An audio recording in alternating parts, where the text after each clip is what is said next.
How the Grinch Stole Christmas by Dr. Seuss.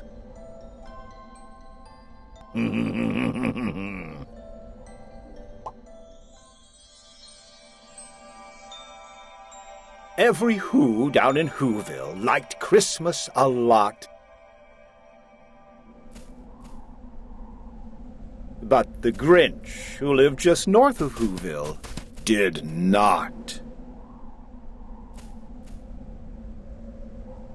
The Grinch hated Christmas the whole Christmas season. Now please don't ask why. No one quite knows the reason.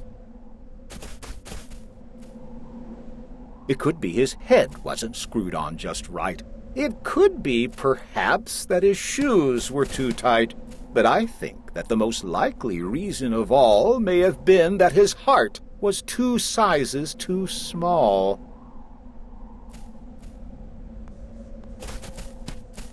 But whatever the reason, his heart or his shoes, he stood there on Christmas Eve, hating the Whos. Staring down from his cave with a sour, Grinchy frown at the warm-lighted windows below in their town. For he knew every Who down in Whoville beneath was busy now hanging a mistletoe wreath. And they're hanging their stockings, he snarled with a sneer. Tomorrow is Christmas, it's practically here. Then he growled with his Grinch fingers nervously drumming, I must find some way to stop Christmas from coming. For tomorrow, he knew, all the Who girls and boys would wake bright and early. They'd rush for their toys. And then, oh, the noise. Oh, the noise, noise, noise, noise. That's one thing he hated, the noise. Noise, noise, noise. Then the Whos, young and old, would sit down to a feast, and they'd feast, and they'd feast. And they'd feast, feast, feast, feast. They would feast on Who pudding and rare Who roast beast, which was something the Grinch couldn't stand in the least. And then they'd do something he liked least of all. Every Who down in Whoville, the tall and the small, would stand close together with Christmas bells ringing. They'd stand hand in hand, and the Whos would start singing. They'd sing, and they'd sing, and they'd sing, sing, sing, sing. And the more the Grinch thought of this Who Christmas sing, the more the Grinch thought, I must stop this whole thing. Why, for 53 years I've put up with it now. I must stop this Christmas from coming. But how? Then he got an idea, an awful idea. The Grinch got a wonderful, awful idea.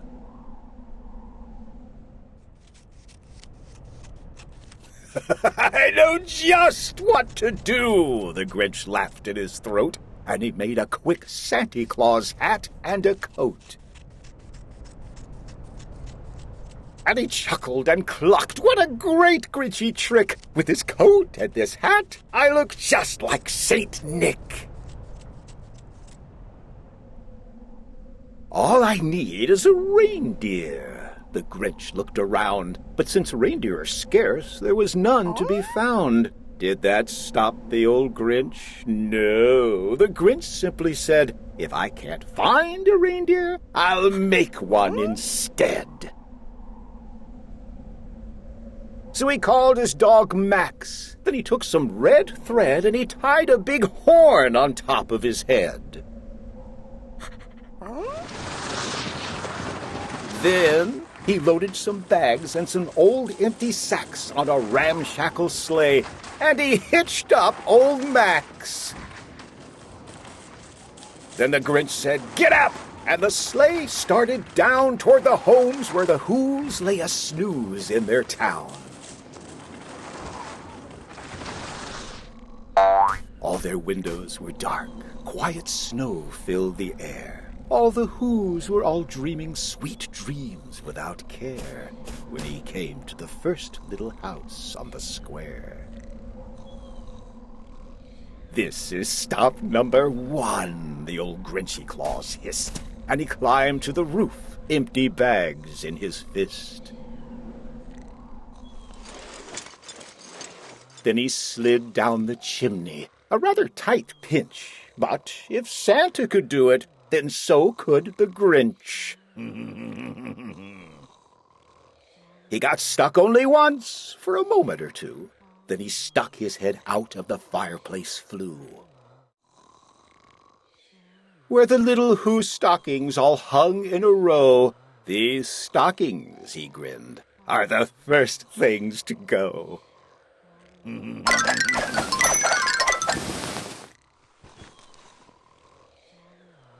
Then he slithered and slunk with a smile most unpleasant around the whole room, and he took every present: pop guns and bicycles, roller skates, drums, checkerboards, tricycles, popcorn, and plums. And he stuffed them in bags. Then the Grinch very nimbly stuffed all the bags, one by one, up the chimbley.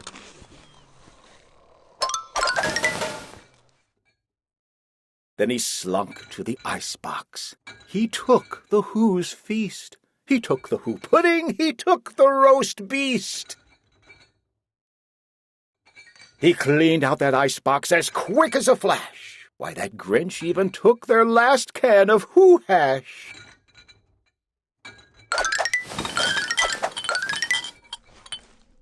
Then he stuffed all the food up the chimney with glee. "And now," grinned the Grinch, "I will stuff up the tree."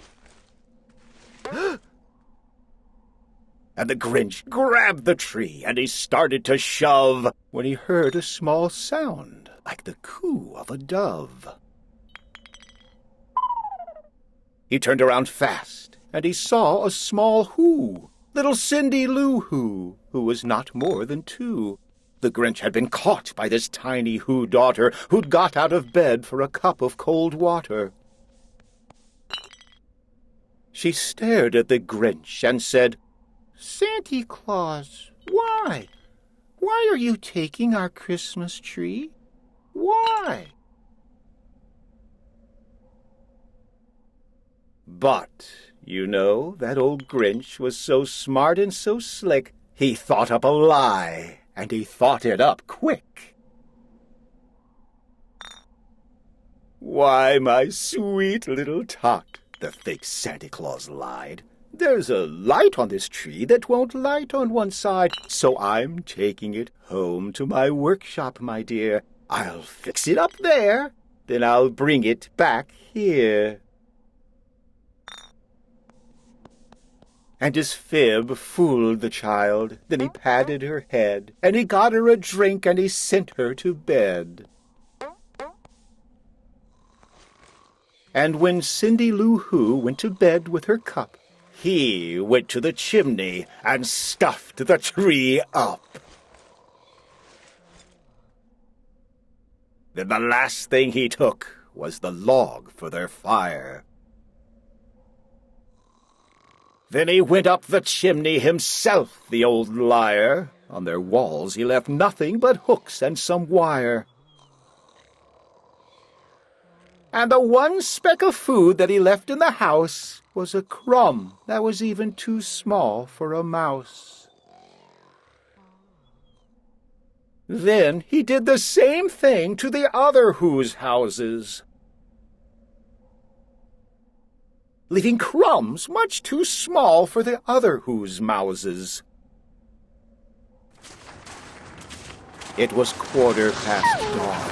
All the Who's still abed, all the Who's still a snooze, when he packed up his sled. Packed it up with their presents, the ribbons, the wrappings, the tags, and the tinsel, the trimmings, the trappings. 3,000 feet up the side of Mount Crumpet, he rode with his load to the tip-top to dump it. Pooh-pooh to the Who's, he was Grinchiously humming. They're finding out now that no Christmas is coming. They're just waking up. I know just what they'll do. Their mouths will hang open a minute or two. Then the Who's down in Whoville will all cry, boo-hoo! That's a noise, grinned the Grinch, that I simply must hear. So he paused, and the Grinch put his hand to his ear. And he did hear a sound rising over the snow. It started in low, then it started to grow. But the sound wasn't sad. Why, this sound sounded merry. It couldn't be so, but it was merry, very. He stared down at Whoville. The Grinch popped his eyes. Then he shook. What he saw was a shocking surprise. Every Who down in Whoville, the tall and the small, was singing without any presents at all. He hadn't stopped Christmas from coming. It came. Somehow or other, it came just the same.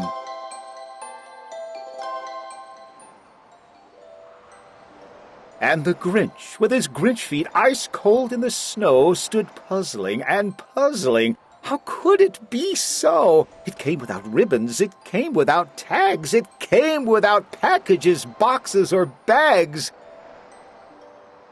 And he puzzled 3 hours, till his puzzler was sore. Then the Grinch thought of something he hadn't before. Maybe Christmas, he thought, doesn't come from a store. Maybe Christmas, perhaps, means a little bit more. And what happened then? Well, in Whoville they say that the Grinch's small heart grew 3 sizes that day. And the minute his heart didn't feel quite so tight, he whizzed with his load through the bright morning light. And he brought back the toys and the food for the feast, and he himself, the Grinch, carved the roast beast.